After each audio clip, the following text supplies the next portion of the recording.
कालू भैया, आपके खेत खाली पड़े हैं, क्या मैं आपके खेतों में खेती कर सकती हूँ? हाँ हाँ सोनी चिड़िया। कालू भैया, मैं भिंडी की खेती करूँगी। चिड़िया, हम तुम्हें अपने खेतों में खेती करने देंगे, उसके बदले तुम हमें भी आधी सब्जियाँ देनी होगी। हाँ काली बहन, जो भी सब्जियाँ होगी आधी मैं रखूँगी और आधी आपको दूँगी। ठीक है चिड़िया। सोनी चिड़िया वहाँ से चली जाती है। काली, वैसे भी हमारे खेत खाली पड़े थे, अब चिड़िया खेती करेगी तो हमें भी आधी सब्जियां मिल जाएगी। हाँ कालू जी। टीनू जी, मैं कालू काली से खेतों के बारे में बात कर आई, वो दोनों हमें खेत देने के लिए मान गए। सोनी, अब हम दोनों खूब मेहनत करके भिंडी उगाएंगे। हाँ टीनू जी। सोनी और टीनू खेत में भिंडी के बीज लगा देते हैं।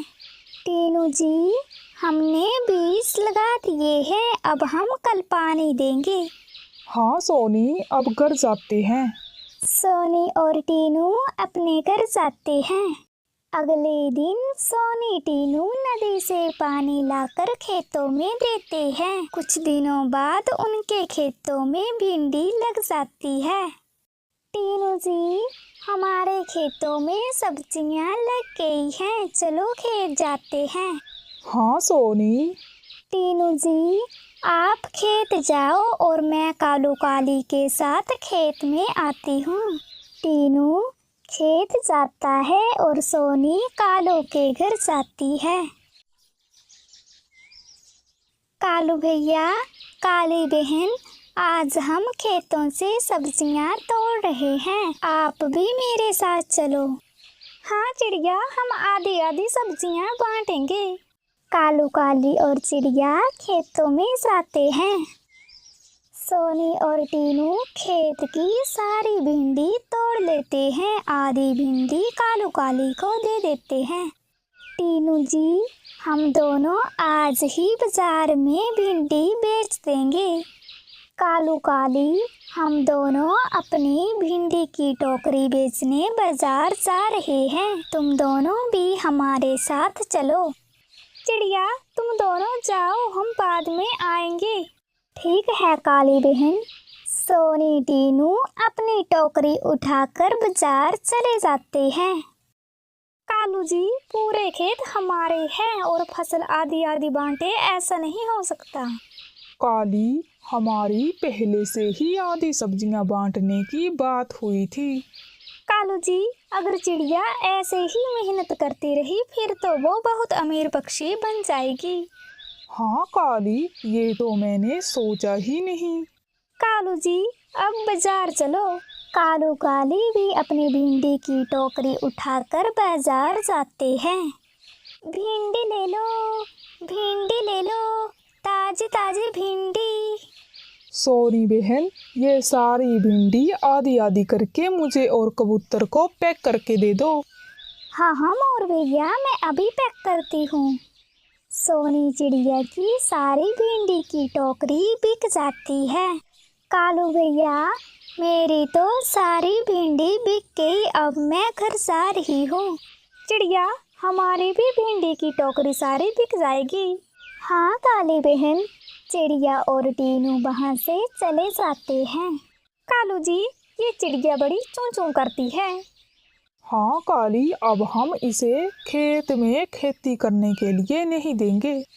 कालू जी, हम दोनों कोई भी खेती नहीं करते, चिड़िया की वजह से आज हम भी सब्जियां बेचकर पैसे कमा रहे हैं। हाँ काली, तुम ठीक बोल रही हो। भिंडी ले लो, भिंडी ले लो, ताजी ताजी भिंडी, भिंडी ले लो, ताजी ताजी भिंडी। कालू यार, 1 किलो भिंडी दे दो। हाँ चील यार, अभी पैक करता हूँ। कालू काली की भी सारी भिंडी बिक जाती है। कालू जी, आज तो हमने बिना मेहनत किए कितना सारा पैसा कमाया। हाँ काली। अगली बार चिड़िया कालू के खेत में मकई की खेती करती है। जब मकई तैयार हो जाती है तो आधी आधी फसल बांटने के लिए सब खेत में इकट्ठा होते हैं। चिड़िया, ये खेत हमारे हैं तो हम आधी फसल नहीं लेंगे। काली बहन, आप ऐसा क्यों बोल रही हो? हाँ चिड़िया, हम दोनों आधी से ज्यादा फसल लेंगे। कालू भैया, ये फसल हमने अकेले तैयार की है और आधी आधी फसल बांटने की बात हमारी पहले से ही हो गई थी। सोनी और टीनू मकई तोड़ लेते हैं और आधी आधी मकई बांट लेते हैं। कालू जी, ये चिड़िया तो बड़ी चालाक हो गई है। हाँ काली, पहले ये हमसे डरती थी और अब तो हमारे सामने बड़ी चूं चूं करती है। कालू जी, मेरे दिमाग में एक आइडिया आया है। मेरी काली पत्नी जी को क्या शैतानी सूझ रही है? कालू जी, आज वो दोनों मकई लेकर अपने घर गए हैं तो हम दोनों आज रात को ही उनके घर से वो मकई चुरा लेंगे। वाह काली, क्या आइडिया है। इतना सारा अनाज बेचकर तो हमें बहुत सारे पैसे मिलेंगे। हाँ कालू जी। कालू काली अपने घर जाते हैं। रात होते ही कालू काली चिड़िया के घर जाते हैं। कालू जी, सोनी और टीनू सो गए हैं, चलो अंदर। कालू काली मकई चुराकर अपने घर आ जाते हैं। कालू जी, अब कल चिड़िया की चूं चूं बंद होगी। हाँ काली। सुबह हो जाती है। टीनू जी, हमारी मकई की टोकरी कोई चुरा कर ले गया। हाँ सोनी, हमने इतनी मेहनत से फसल तैयार की थी और कोई दुष्ट पक्षी हमारी फसल ले गया।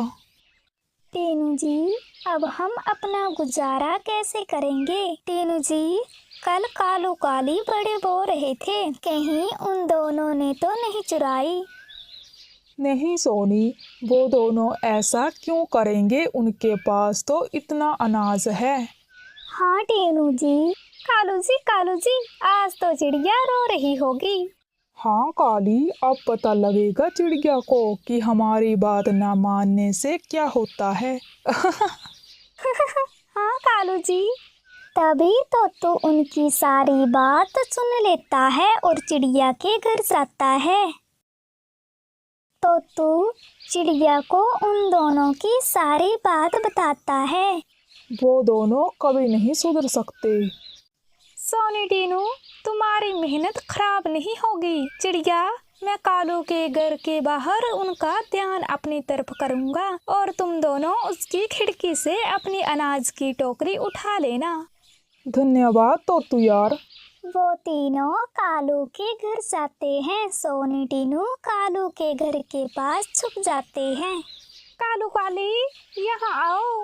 कालू यार, तुम्हें पता है मैंने जंगल में आम से भरा पेड़ देख रखा है। क्या तुम सच बोल रहे हो? कालू जी, मुझे आम खाने का बड़ा मन है, मुझे आम लेकर आओ। तो कालू काली को अपनी बातों में लगाता है। सोनी और टीनू अपने अनाज की टोकरी निकाल के घर जाते हैं।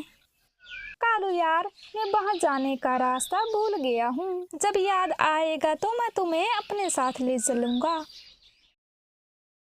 धन्यवाद तो भैया, आज आपकी वजह से हमारी मेहनत खराब नहीं हुई।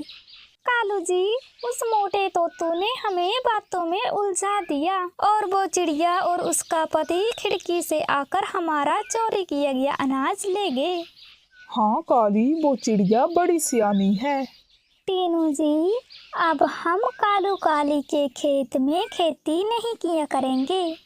हाँ सोनी, इस फसल को बेचकर हम अपने लिए खेत लेंगे।